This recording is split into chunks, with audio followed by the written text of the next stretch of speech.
하지만 지금부터 제가 말씀드리는 그런 증상들이 수술 후 일주일 이내로 발생한다면 이것은 간과해서는 안 될 증상들이기 때문에 잘 들어주시기 바라겠습니다.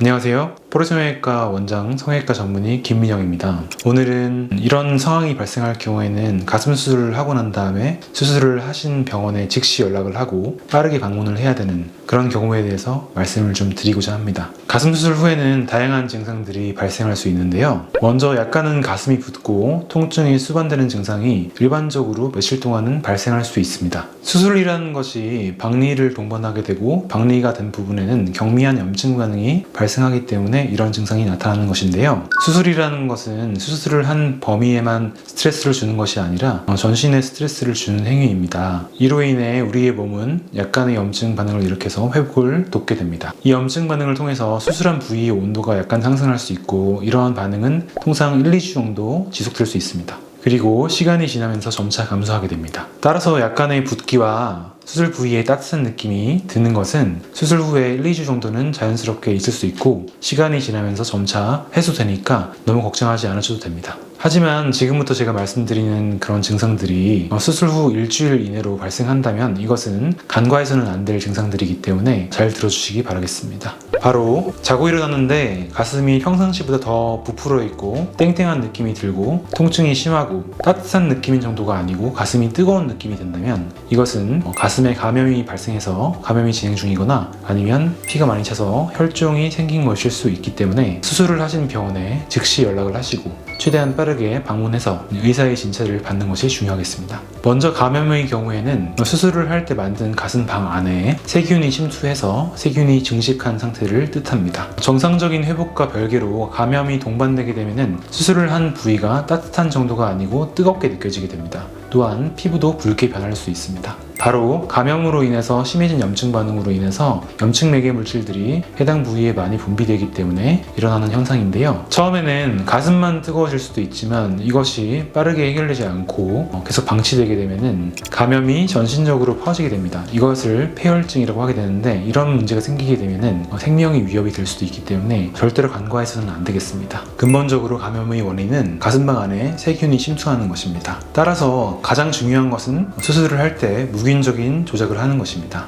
세균의 침투를 최대한 적게 하는 것인데요. 세균이 아예 안 들어가는 것은 사실 불가능하기 때문에 가장 적게 들어가게 수술을 하는 것이 중요하다고 할 수 있습니다. 가슴방을 박리할 때도 최대한 무균적으로 수술을 해야 하지만 박리 조작이 모두 끝난 뒤에도 가슴방 내에 남아있을 수 있는 여러 가지 찌꺼기라든지 세균들을 충분히 많은 양의 생리식염수로 헹궈내주는 과정이 필요합니다. 그리고 3가지 종류의 항생제를 적정 농도로 희석한 생리식염수를 한 번 더 마무리로 씻어내 줌으로써 가슴방 안을 최대한 깔끔하게 만들어주는 것입니다. 또한 보형물을 넣을 때도 장갑을 새로 하나 더 끼고 깨끗한 손으로 다시 만들고요. 그리고 마요네즈 짜개처럼 생긴 펀넬이라는 도구가 있습니다. 이것을 이용해서 보형물을 마치 마요네즈를 짜는 것처럼 피부에 닿지 않게끔 가슴방 안으로 직접적으로 넣어주게 되는데요. 이런 과정을 꼼꼼하게 거침으로써 가슴방 내부에 세균이 침투하는 것을 최소화시킬 수 있습니다. 펀넬은 외관상으로는 깨끗해 보인다 하더라도 한 번 사용하고 나면 의학적으로는 무균적 상태라고 말할 수 없습니다. 따라서 한 번 사용한 펀넬을 소독해서 다른 수술에 재사용하는 것은 무균적으로는 옳지 못한 사용입니다. 따라서 가격이 비싼 펀넬을 반드시 1회만 사용하고 바로 폐기해야 하는 것입니다.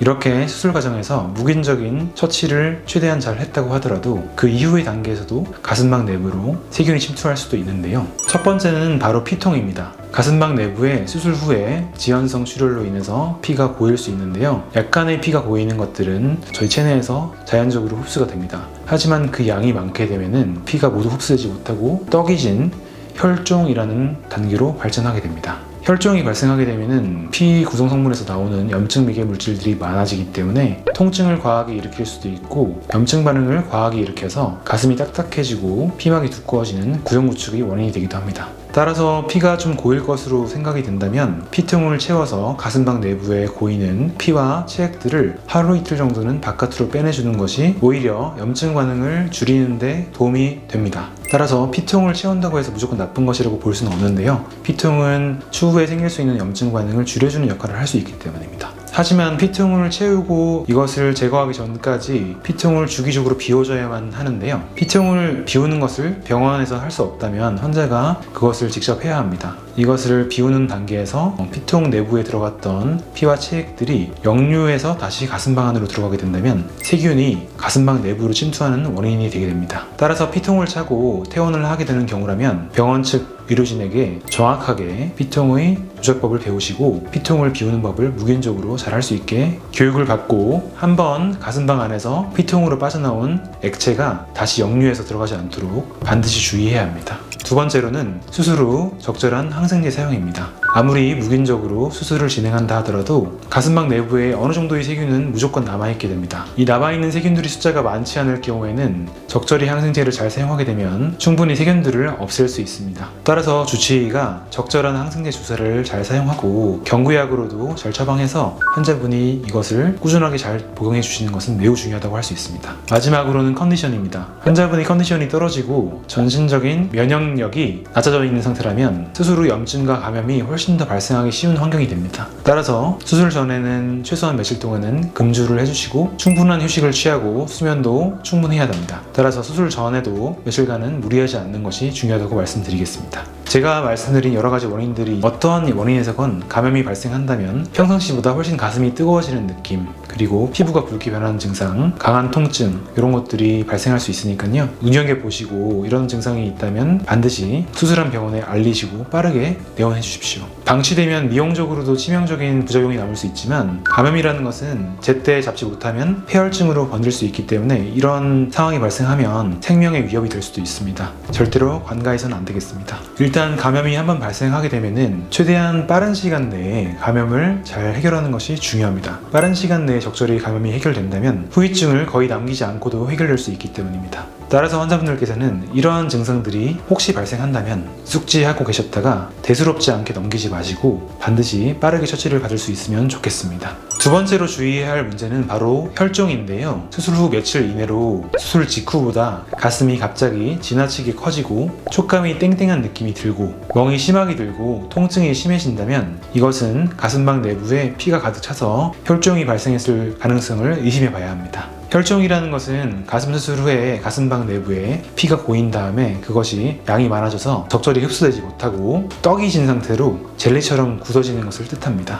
약간의 고인 피는 사실 흡수될 수도 있지만 이렇게 많은 양의 피가 굳어져서 생긴 혈종은 흡수가 잘 안 될 수 있는데요. 이런 경우에는 과도한 염증이 원인이 되어서 향후에 구역우축의 원인이 되기도 합니다. 일단 수술 후에 가슴방 내부의 혈종을 예방하기 위해서는 가장 중요한 것이 바로 수술 시 출혈을 최소한으로 만드는 것입니다. 정확한 방리를 통해서 수술을 할 때 출혈을 최소화시킬 수 있고요. 혹시 약간의 출혈이 발생한다고 하더라도 즉시 철저한 지혈을 하면 혈종이 생기지 않습니다. 그리고 출혈이 약간 발생한다고 하더라도 충분히 잘 헹궈내주고 다시 확인을 하고 그리고 약간 애매한 경우라면 저희가 확인을 하고 필요시에는 피통을 적절히 사용하게 되면은 약간 고인 피는 체액과 함께 바깥으로 빼내주기 때문에 혈종이 생기는 것을 막을 수 있습니다. 전신마취 수술 전에는 혈액응고와 관련된 검사를 같이 진행하는데요. 이때 혈액응고가 체내에서 정상적으로 이루어지는지 평가를 하게 되는 것입니다. 이러한 검사의 결과상에 이상이 있는 경우에는 수술을 하면 피가 잘 멎지 않고 혈종이 생길 가능성이 매우 높아지게 됩니다.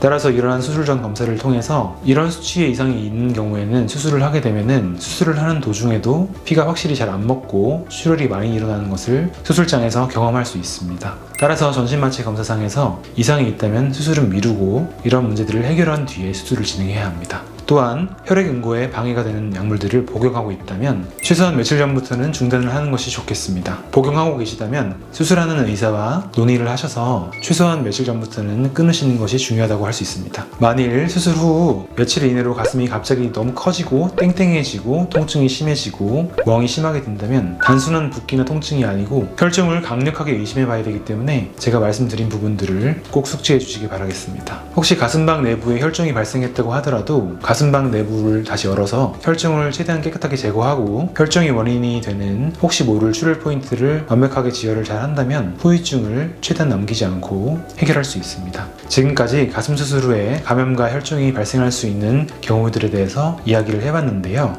저희 포르에서는 환자분들이 수술 후에 감염과 혈중이 최대한 발생하지 않게끔 최선의 노력을 하고 있고, 수술 이후에도 항시 체크를 해서 환자분들께서 안심하고 수술 후에 회복하실 수 있도록 최선을 다해서 노력하고 있습니다. 안전하고 만족스러운 가슴을 수술 후에 얻으실 수 있도록 항상 힘쓰겠습니다. 시청해주셔서 감사합니다. 가슴은 언제나 포르입니다. 감사합니다.